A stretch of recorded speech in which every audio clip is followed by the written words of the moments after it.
আজকের এই ভিডিওতে আমরা আলোচনা করব তিব্বতকে কেন নিষিদ্ধ দেশ বলা হয় আর তিব্বতের রাজধানী লাসাকে কেন হচ্ছে নিষিদ্ধ শহর বলা হয়। এটা দেখো আমরা একটু খেয়াল করি, এইখানে আমরা মানচিত্রটা যদি একটু খেয়াল করি দেখা যাবে এই যে নেপাল এবং ভুটানের ঠিক উপরে রয়েছে নেপাল এবং ভুটানের ঠিক উপরে রয়েছে তিব্বত।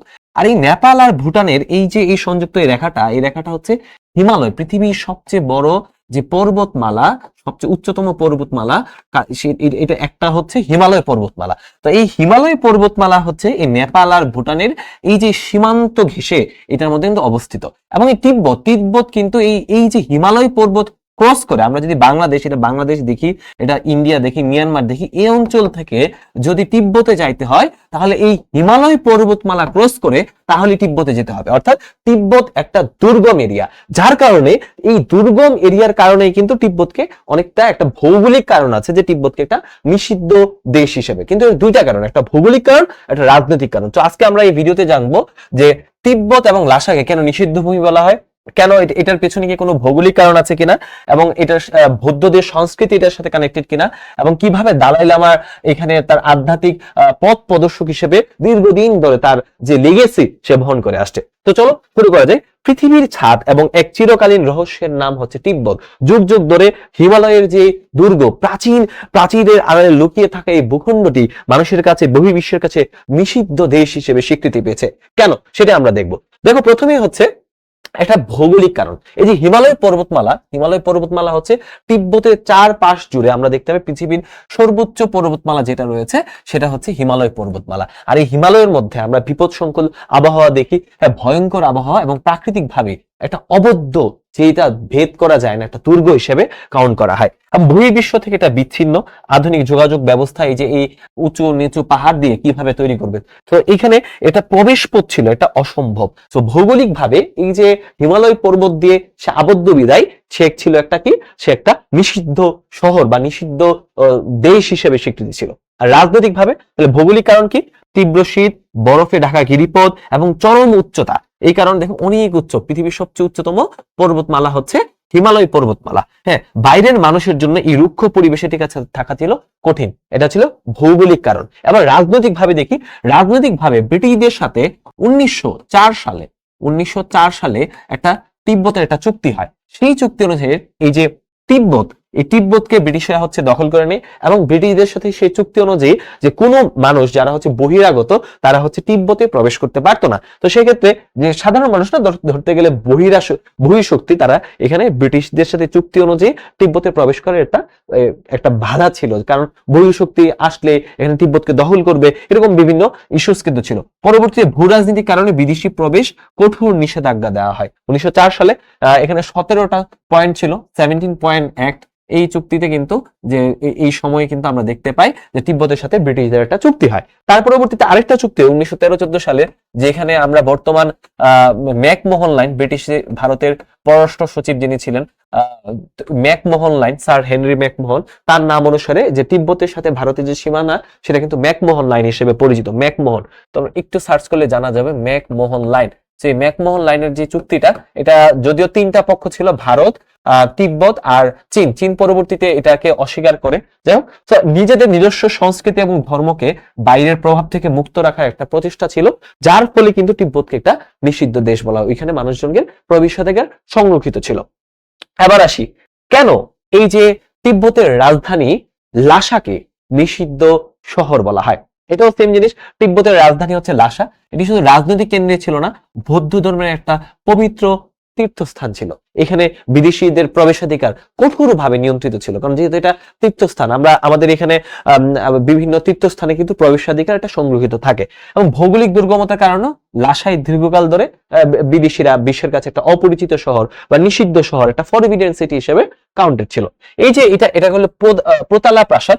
এই পোতালা প্রাসাদটা হচ্ছে, এটা খুবই ইন্টারেস্টিং। পোতালা প্রাসাদটা নিয়ে আমরা পড়বো। এটা তিব্বতের তখনকার সময় যে দালাই লামা, আমার ধর্মীয় যে প্রধান দালাই লামা, তার হচ্ছে বাসভবন বা তার হচ্ছে সদর দপ্তর ছিল, এবং তিব্বতের সরকারি দপ্তর হিসেবে কিন্তু এই পোতালা প্রাসাদটা স্বীকৃত ছিল। আবার আসি দালাই লামাকে। দালাই লামা হচ্ছে তিব্বতের প্রাণ ভোমরা। দালাই লামা একটা পদবী। অনেকেই ভাবে দালাই লামা হয়তো বা এটা একটা নাম না, দালাই লামা হচ্ছে একটা পদবি। যেমন আমরা মুসলিমদের ক্ষেত্রে ইমাম বলি, হ্যাঁ, তারপর হচ্ছে তোমার খ্রিস্টানদের ক্ষেত্রে তোমার ফাদার বলি, হ্যাঁ, পোপ সর্বোচ্চ ধর্মীয় নেতা। ঠিক তেমনি বৌদ্ধদের সর্বোচ্চ ধর্মীয় নেতা তাকে বলা হয় দালাই লামা। ওকে, তিব্বতের এই নিষিদ্ধ সীমানার ভিতরে যিনি আধ্যাত্মিক এবং রাজনৈতিক নেতৃত্বের একটা কেন্দ্রবিন্দু হিসেবে পরিচিত আর কি। তো দেখো দালাই লামা মানে কি, দালাই মানে হচ্ছে সাগর বা মহাসাগর, লামা মানে হচ্ছে আধ্যাত্মিক গুরু বা টিচার। টিচার লামাই বলতে বোঝায় গুরু, বোঝায় গুরু। তাহলে দালাই লামা বলতে কি, জ্ঞানের মহাসাগরকে বোঝায়। তাহলে দালাই লামা কোন ব্যক্তির নাম নয়, এটা একটা উপাধি যাকে জ্ঞানের মহাসাগর হিসেবে কাউন্ট করা হয়। ওকে, এবার এই দালাই লামার আমরা একটা হিস্ট্রি পড়ি যে তার সাথে কি আসলে চীনের একটা কিন্তু একটা সংঘর্ষ হয়েছিল। এই যে দেখো, এই প্রতালা প্রাসাদ থেকে আমরা 1950 সালে আমরা যদি খেয়াল করি, 1950 সালে চীন তিব্বতকে দখল করে নেয়। চীন তিব্বতকে কি করে, তিব্বতকে দখল করে নেয়। হ্যাঁ, দখল করে নেওয়ার পরে এখন এই প্রতালা প্রাসাদ থেকে 1959 সালে আমরা খেয়াল করি, 1959 সালে এই এই প্রতালা প্রাসাদ থেকে একটা একটা একটা বিক্ষোভ বা একটা হচ্ছে প্রতিরোধ করার চেষ্টা করা হয়। কিন্তু এই প্রতিরোধ কার নেতৃত্বে? দালাই লামার নেতৃত্বে। কিন্তু পরবর্তীতে এই দালাই লামার নেতৃত্বে করা হলেও দালাই লামা কিন্তু এখানে সাকসেসফুল হয় নাই। তাকে বাধ্য করা হয়, সে কিন্তু ছদ্মবেশে পরবর্তীতে ইন্ডিয়াতে বর্তমানে কিন্তু সে আশ্রয় নিয়ে আছে। কারণ কি, তার এই যে 1959 সাল থেকে সে এই যে প্রাসাদটা 1959 সাল থেকে 1980 সাল এই 21 বছর, হ্যাঁ 21 বছর কিন্তু এই প্রাসাদটাতে কেউ মানে সাধারণ মানুষের প্রবেশাধিকার সংরক্ষিত ছিল, কেউ প্রবেশ করতে পারতো না। হ্যাঁ, পরবর্তীতে চীন সরকার 1980 সালে এটাকে হচ্ছে পর্যটনের জন্য খুলে দেয়। বর্তমানে এটা ইউনেস্কোর ওয়ার্ল্ড হেরিটেজ সাইট হিসেবে এবং জাদুঘর হিসেবে কিন্তু প্রতিষ্ঠিত আছে। তখনকার সময়ে তিব্বতের অনেকগুলো মঠ ভেঙে ফেলা হয়, কিন্তু এইটা মানে তৎকালীন ধারণা করা হয় যে চীনের যে প্রধান মন্ত্রী চৌ এন লাই তার নেতৃত্বে বা তার যে নির্দেশে কিন্তু এটাকে সংরক্ষণ করা হয়। সো এটা নিয়ে অনেক হিস্ট্রি আছে এই প্রতালা প্রাসাদ নিয়ে। ওকে, সো দেখো আমরা বলতেছিলাম যে 1959 সালে রাজনৈতিক পট পরিবর্তনের কারণে অধিকার রক্ষার জেরে তিব্বতে চরম অস্থিরতা দেখা যায় এবং এই লাসা শহরের এই প্রতালা প্রাসাদে থেকে কিন্তু আন্দোলন হয়েছিল। বাধ্য হয়ে নিজের প্রাণ এবং তিব্বতের সংস্কৃতি রক্ষার জন্য দালাই লামা এখান থেকে পালায়া নিজ মাতৃভূমি এবং প্রতালা প্রাসাদ ছেড়ে ভারতে নির্বাসন বা রাজনৈতিক আশ্রয় নিতে বাধ্য হন। ওকে, যাই হোক, পরবর্তীতে বিশ্বব্যাপী আমরা দেখতে পাই 1989 সালে আমরা দেখতে অহিংসর বিশ্ববাণী স্বীকৃতি হিসাবে তাকে কিন্তু, যে তিনি যেহেতু মানুষের শান্তির বাণী প্রচার করেন, তাকে হচ্ছে শান্তিতে নোবেল পুরস্কার দেওয়া হয়। তিব্বতের মানুষের অধিকার আদায়ের জন্য, অহিংসা এবং শান্তিপূর্ণ সংগ্রাম করার জন্য তাকে নোবেল পুরস্কারে ভূষিত করা হয়। তো যাই হোক, তো তিব্বতের একটা প্রকৃতি ছিল হিমালয়। কেন, তাহলে আমরা দিন শেষে আসি যে কেন তিব্বতকে নিষিদ্ধ নগরী হিসাবে বা তিব্বতকে একটা নিষিদ্ধ দেশ, যদিও তিব্বত একটা দেশ না, সার্বভৌম অঞ্চল ছিল, স্বায়ত্তশাসিত অঞ্চল ছিল, কেন লাসাকে একটা নিষিদ্ধ শহর হিসেবে অভিহিত করা হয়? প্রথম হচ্ছে এটা দুর্গম প্রকৃতি এবং হিমালয়ের প্রাচীরের কারণে ফিজিক্যালি ভৌগোলিক ভাবে এটার একটা নির্দিষ্ট একটা ঝামেলা ছিল। এটা আমরা দেখতে পাইছি, ভৌগোলিক ভাবে সেখানে পৌঁছানো খুব কষ্ট ছিল। রহস্যময় রাজধানী, যে নিষিদ্ধ শহর, আমরা দেখতে পাই যে প্রতালা প্রাসাদে প্রবেশাধিকার সংরক্ষিত ছিল এবং আধ্যাত্মিক নেতৃত্ব সব মিলিয়ে কিন্তু এটা একটা নিষিদ্ধ শহর এবং নিষিদ্ধ নামে পরিচিত ছিল। আরো কিছু তথ্য আছে। হিমালয় তোমরা হয়তো অনেকেই জানো, 14,000 ঠিক ভূপৃষ্ঠ থেকে 14,800 ফিট উপরে অবস্থিত হচ্ছে এই তিব্বত অঞ্চলটা। তাহলে চিন্তা করো, হিমালয় পর্বত বা আমরা দেখতে পাই যে 14,800 ফিট ভূপৃষ্ঠ থেকে উঁচু এই জায়গায় তিব্বত, এটাকে বলে পৃথিবীর ছাদ। তিব্বতকে কি বলা হয়? পৃথিবীর ছাদ। তিব্বতকে বলা হয় পৃথিবীর ছাদ। কারণ কি পৃথিবীর ছাদ বলা হয়? এই কারণে, কারণ তিব্বত হচ্ছে ভূপৃষ্ঠ থেকে 14,800 ফিট, অনেক জায়গায় আছে 16,000 ফিট উঁচুতে অবস্থিত। এবং আরেকটা ইন্টারেস্টিং ফ্যাক্ট হচ্ছে, এটাকে পৃথিবীর জলাধার বলা হয়, ওয়াটার টাওয়ার অফ এশিয়া। পৃথিবীর তারপর জলাধার বলা হয়। কেন বলা হয় পৃথিবীর জলাধার? কারণ হচ্ছে, তোমরা একটু খেয়াল করো যে পৃথিবীর জলাধার বলার কারণ হচ্ছে পৃথিবীর বড় বড় যে নদীগুলো আছে, সিন্ধু নদী, ব্রহ্মপুত্র নদ, হ্যাঁ সিন্ধু নদ, ব্রহ্মপুত্র নদ, এটা উৎপত্তি কোথায়? তিব্বতে। তারপর আমরা দেখি যে ইরাবতী নদী উৎপত্তি কোথায়? তোমার এটা হচ্ছে তিব্বতে। তারপর ইয়েলো রিভার, হ্যাঁ ইয়েলো রিভারের উৎপত্তি কোথায়? তিব্বতে। এরকম বিশ্বের বিভিন্ন বড় বড় নদী, হ্যাঁ আমরা দেখতে পাই ম্যাকাও নদী যেটা হচ্ছে দক্ষিণ লাওস, কম্বোডিয়া, ভিয়েতনাম এই অঞ্চলগুলোকে প্রবাহিত হয়েছে। ম্যাকাও নদীর উৎপত্তি কোথায়?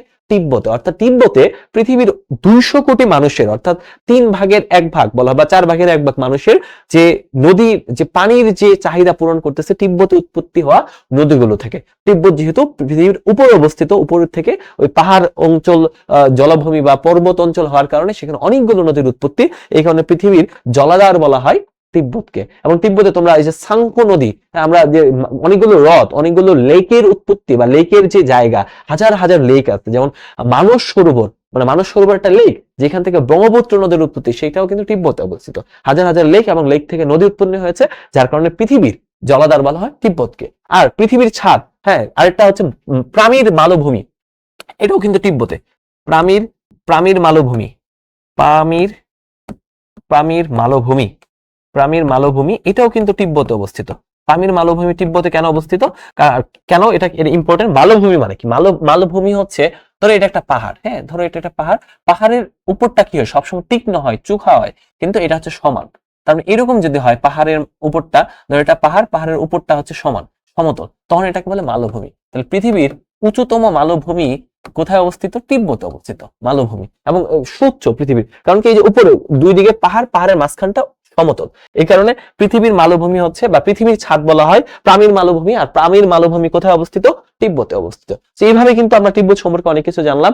আর তিব্বতকে কেন নিষিদ্ধ শহর বলা হয়, নিষিদ্ধ দেশ বলা হয়? কারণ সেখানে দুর্ভেদ, রাজনৈতিক ভাবেও একটা আছে, ভৌগোলিক ভাবে সেখানে হচ্ছে প্রবেশ করা দুর্ভেদ্য, আর রাজনৈতিক ভাবে হচ্ছে তারা নিষিদ্ধ করে, মানে নিষেধ করে রেখেছিল, যাতে তাদের বৌদ্ধ ধর্মের সংস্কৃতিকে টিকে রাখতে পারে, যাতে করে তাদের যে স্বকীয়তা ধরে রাখতে পারে, এবং অন্যান্য বিষয়গুলো ছিল।